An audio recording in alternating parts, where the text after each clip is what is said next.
Chapitre 43. Le contrôle de l'information. L'influence sur l'information et la manipulation des masses ont des racines profondes, remontant à des sociétés secrètes et des intérêts financiers majeurs. Dès la Révolution française, des groupes comme les Illuminés de Bavière ont utilisé la propagande pour influer sur l'opinion publique. Plus tard, au XIXe siècle, des figures comme les Rothschild et des entreprises médiatiques telles que Reuters ou l'AFP ont consolidé un monopole sur l'information.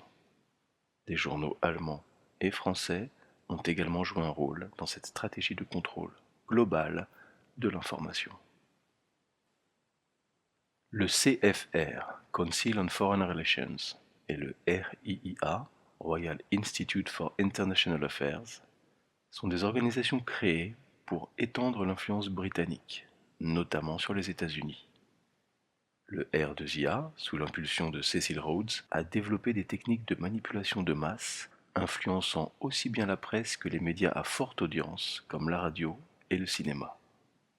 L'objectif est de modeler l'opinion publique à travers des techniques de lavage de cerveau dans des institutions comme le Tavistock Institute, une organisation spécialisée dans la guerre psychologique.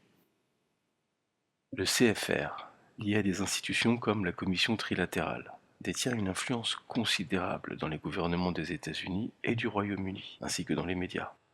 Ce groupe exerce une domination discrète sur des organisations comme Reuters ou Associated Press, et des grands journaux américains tels que Wall Street Journal et le New York Times. Les mêmes techniques sont appliquées en Europe, via des réseaux comme les Bilderbergs et la DGAP en Allemagne. Les membres du CFR, souvent associés à des sociétés secrètes comme Skull and Bones, influencent également des systèmes éducatifs et politiques de recherche. Par exemple, des figures comme McGeorge Bundy et des institutions comme la Ford Foundation ont eu un impact significatif sur des programmes scolaires, contribuant à une éducation censurée et contrôlée. En parallèle, des institutions comme la Rockefeller Foundation ont réécrit l'histoire de la Seconde Guerre mondiale, dissimulant les liens entre les États-Unis et le régime nazi. De plus, l'éducation, à travers les écoles et les manuels, est souvent façonnée pour empêcher une véritable réflexion autonome. Les techniques de manipulation psychologique développées dans des centres comme le Tavistock Institute ont été perfectionnées pour influencer les masses. Le sociologue Edward Bernays a résumé ces méthodes en soulignant que la manipulation des comportements et des opinions est une forme de pouvoir dans une société démocratique. Aujourd'hui, les médias jouent un rôle central dans cette manipulation, influençant la manière dont les gens pensent, agissent et perçoivent la réalité.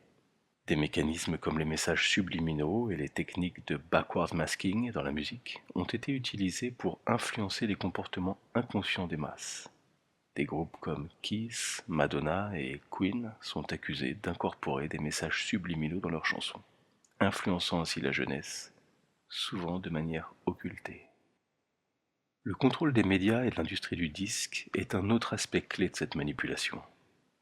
Des maisons de disques comme Zodiaco Productions, dirigées par des membres des Illuminati, ont été utilisées pour propager des messages occultes et sataniques. Ce phénomène ne se limite pas au rock, mais touche toutes sortes de genres musicaux. L'objectif est de contrôler l'esprit des jeunes à travers des messages cachés dans la musique. Les messages subliminaux, utilisés pour promouvoir la consommation ou manipuler les opinions, sont devenus une pratique courante dans l'industrie musicale. Selon des témoins comme John Todd, un ancien initié des Illuminati, des rituels occultes sont effectués sur les disques pour manipuler psychologiquement les auditeurs, en particulier les jeunes. La musique chrétienne n'échappe pas à cette règle. Des entreprises comme Maranatha ont infiltré l'industrie pour cibler les jeunes chrétiens, tout en intégrant subtilement des messages destructeurs. Par exemple, le film Jésus-Christ Superstar a été produit dans cette optique. À l'échelle globale, la manipulation des masses passe aussi par le contrôle des informations sur des sujets cruciaux, comme les ovnis. Des projets secrets comme Blue Book et des campagnes de dénigrement orchestrées par la CIA ont pour objectif de ridiculiser l'existence des ovnis et d'étouffer toute investigation sérieuse. Le but est d'éviter que la population ne prenne conscience de la réalité de présence extraterrestre, ce qui pourrait remettre en question les systèmes de pouvoir établis. Les gouvernements, en particulier celui des États-Unis, ont travaillé en collaboration avec des institutions comme la CIA pour maintenir le secret autour de phénomènes extraterrestres. La campagne de banalisation menée par les autorités a permis de ridiculiser les témoignages et de discréditer les recherches indépendantes sur des ovnis. Cela s'inscrit dans une stratégie globale visant à maintenir le contrôle sur l'information et à préserver l'ordre établi. Les raisons de ce contrôle sont multiples et stratégiques. Selon des experts comme Hans Peterson, le gouvernement mondial redoute la vérité sur les soucoupes volantes et les technologies extraterrestres pour plusieurs raisons. L'effondrement du système monétaire, la remise en question des religions, la découverte de nouvelles sources d'énergie non polluantes et la dissolution des frontières nationales. Les dirigeants politiques, craignant pour leur pouvoir, ne peuvent admettre que l'humanité pourrait être unifiée par une autorité supérieure issue de civilisations extraterrestres et se retrouver face à une source d'énergie libre.